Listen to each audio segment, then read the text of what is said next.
What's up? It's Venom, man. It's been a minute, but I want to make this video real quick. Talking about Norman Osborn. I'm making it this way. I'll tell you why I'm making it this way at the end of the video. But Norman Osborn should be the villain for Phase 4, and I'll tell you why.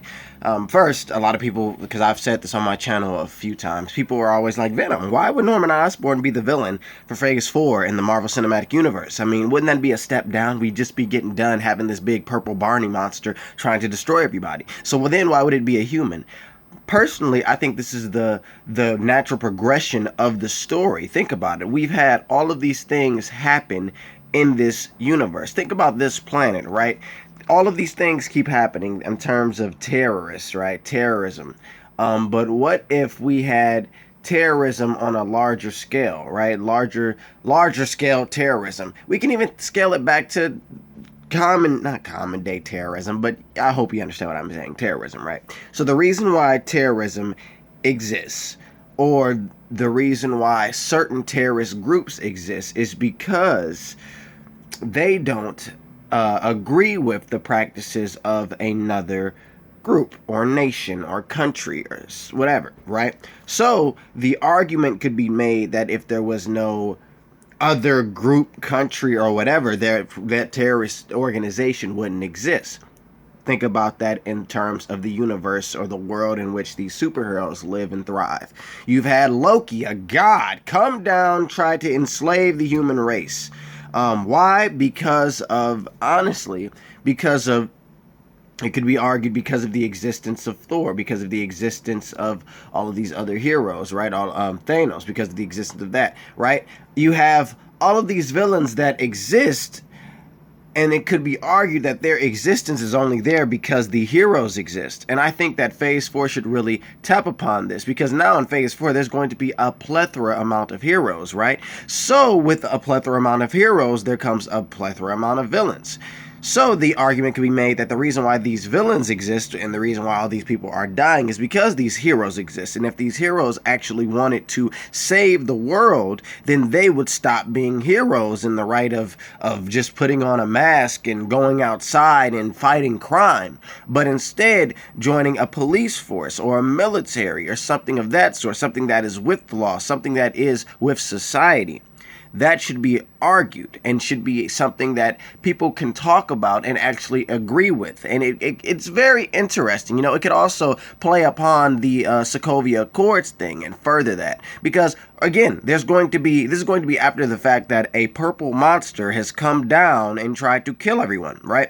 So, with that being said, the world could be fed up. We could be really fed up with all of these people being killed because of these other people, this group of heroes that are saving us. But they're saving us from predicaments that we would not be in if they did not exist. You know, that could be argued. So I say that should be the basis for Phase 4. For all of the films, at least the Spider-Man films, that should be the basis for them. That should be the argument of the J. Jonah Jameson in the Spider-Man films, and that should be the argument of Norman Osborn. Norman Osborn should become a politician or a political figure or a social activist, a person for the people. His role should be like really different from the other incarnations that we've seen him as. He should be someone that is relatable, someone that is we understand, but someone with a very twisted dark side, so that we may not even see until after Phase 4. There's a whole idea that I have regarding the story of Norman Osborn, the rise and fall of Norman Osborn within the Marvel Cinematic Universe, at least how I would do it. But I think Phase 4 should be all about the conversation and the conflict of whether or not these heroes need to exist. And Norman Osborn should be the spearhead for that conversation, should be the person that is speaking for the common man, speaking for the people. And he should be the person that has the capabilities to disband the Avengers. He should create his own or revive the organization S.H.I.E.L.D., become the leader of that organization. Maybe it's called Hammer like the comics, maybe it's not. And that should be a military force that works with the government to save the day. they're like a police force or a military, but they work with the law. And he recruits people to join his team, to join his military, junction or whatever. And the Ultimate Avengers film at the end of Phase 4 should be those that are on his team versus those that are not. An Avengers versus Avengers team, a team versus team film, not just a robot or 1,000 mindless gray robots versus a few Avengers, and not just 1,000 gray mindless aliens versus a few Avengers, but a team that is formidable, a team that actually can take down the Avengers. And if he is to lose at the end of the Avengers film, then that should go into the downfall of Norman Osborn, and then the next Spider-Man film should tackle that. I'll talk about that in the next video. But honestly, Norman Osborn's psyche should be, he's very smart, he's very cunning, he's very charismatic. He's like Tony Stark, but he's not necessarily a outright dick. He's more so a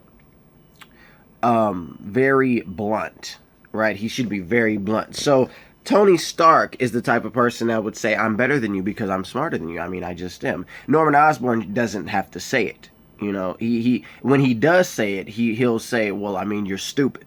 You're ignorant. You're dumb. He's not going to be sarcastic in regards to, I'm smarter than you because I am. He's going to be, well, you're just an idiot. Get out of my office. That should be the difference between him and Tony Stark. But Norman Osborn should also be formidable, not just psychologically, but physically as well. And that's something that I can discuss in my next video in regards to Norman Osborn. But as I have said, that should be the basis behind Phase 4 for the Marvel Cinematic Universe. The conversation of whether or not these heroes existing is the reason why all of these villains exist, and the reason, and ultimately is the reason why so many people die. So many innocent people that have nothing to do with anything die. I always have the conversation with my friends. Hey, if these superheroes existed, I ain't living in New York. I ain't living in Gotham, and I sure as hell ain't living in Metropolis. Metropolis in New York, and Gotham, no. Oh, no. Too much crap goes on. Too much crap. I don't care if it's a man in the sky flying around doing stuff. I don't care if you got 1,000 superheroes in your city. I don't care if you got a bat dude running around. I ain't messing with them cities. No, because I will die. Nope. No sirree. And that should honestly be the basis behind Phase 4. There's going to be so many heroes by the time Phase 4 comes around. So many heroes. Phase 3 ends after the Infinity War. Phase 4 is going to be at least 5 years later. So there's going to be so many heroes around. I think it would be the perfect time to talk about whether or not these heroes existing is causing more harm than good. And Norman Osborn should be the person to point that out. He should be the villain for the entire Marvel Cinematic Universe, and a villain that makes sense, a villain that is not boring and bland, and a villain that has a personal connection to one of the heroes, a connection that we as the audience, we as fans know because of the past histories, and us as moviegoers will soon find out.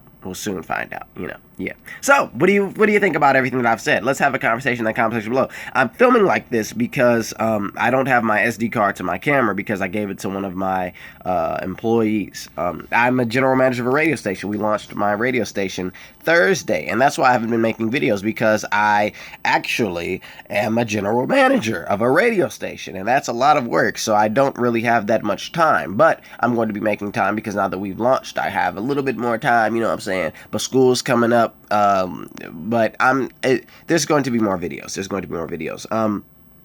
And that's really all I have to say. I saw Suicide Squad. I'm probably gonna make a review of that. It'll probably be out Monday, which is tomorrow. And I got Batman the Telltale series, thinking about streaming it. I am gonna stream it. I'm gonna stream it on Twitch. So if you want to see me play Batman Telltale on Twitch, description will house that link. So for you to see that. And somebody asked me about Venom Time before. Maybe I'll do Venom Time. I mean, the issue with Venom Time right now is just the recording of the games. And I guess, you know, with the game consoles now, you can record them and then send it to your your computer. But I want to play Spider-Man Web of Shadows, and my computer can't run the game and record it at the same time, which is an issue. So I'll figure it out. But yeah, I'm in this man telling you to like the button if you like the video, subscribe if you're new, share this video around with all of your friends, and stay tuned to my next video. Have a good one, guys. Peace. Social networks down there. Follow Be-Moor Radio. All of that. Peace. Have a good one. Peace.